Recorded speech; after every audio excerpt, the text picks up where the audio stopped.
প্রায় ৫ বছর ধরে ডিজেল আসছে না বাংলাদেশ পেট্রোলিয়াম কর্পোরেশনের আওতায় থাকা কুড়িগ্রামের চিলমারী উপজেলার ব্রহ্মপুত্র নদে ভাসমান দুটি তেল ডিপোতে। এতে করে সড়ক পথে পরিবহন ব্যয় বেড়ে যাওয়ায় বেশি দামে ডিজেল কিনে জমিতে সেচ দিতে হচ্ছে চরাঞ্চল সহ জেলার কৃষকদের। আগামী বোরো মৌসুমের আগে ডিপো দুটির মাধ্যমে তেল সরবরাহের দাবি ব্যবসায়ী ও ক্ষতিগ্রস্ত কৃষকদের। এদিকে ডিপো দুটি সচল করার আশ্বাস স্থানীয় প্রশাসনের। জামিন মিয়ার ছবিতে বাদশা সৈকতের রিপোর্ট।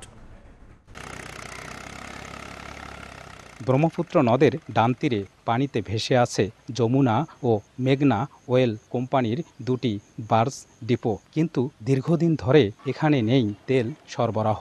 অথচ ৪ বছর আগে ডিপোগুলো থেকে বড় মৌসুমে প্রতি মাসে প্রায় ২৫ লাখ লিটার ও অন্য সময়ে ১০ লাখ লিটার ডিজেল সরবরাহ হতো।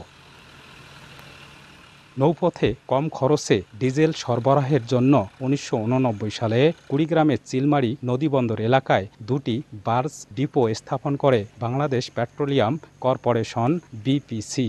এরপর থেকে ডিলারদের মাধ্যমে কৃষকের কাছে ডিজেল সরবরাহ করে এলেও নাব্য সংকটের অজুহাতে ২০২০ সালের শুরু থেকে তেল সরবরাহ বন্ধ করে দেয় সংশ্লিষ্ট দপ্তর। এলাকাবাসীর অভিযোগ, ডিপো বন্ধ থাকায় বেশি দামে ডিজেল কিনে চাষাবাদ সহ নৌযান চালান তারা। পার্বতীপুর থেকে তেল নিয়ে আসি, বাগাবাড়ি থেকে তেল নিয়ে আসি, আর এতে আমাদের ক্যারিং খরচ বেশি।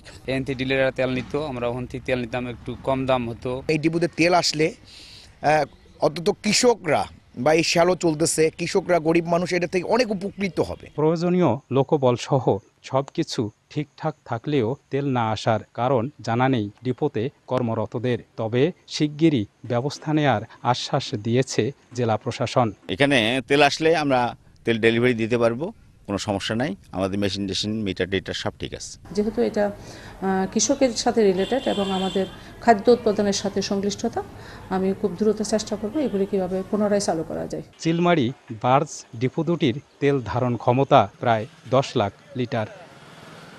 বাদশা সৈকত, সময় সংবাদ, কুড়িগ্রাম।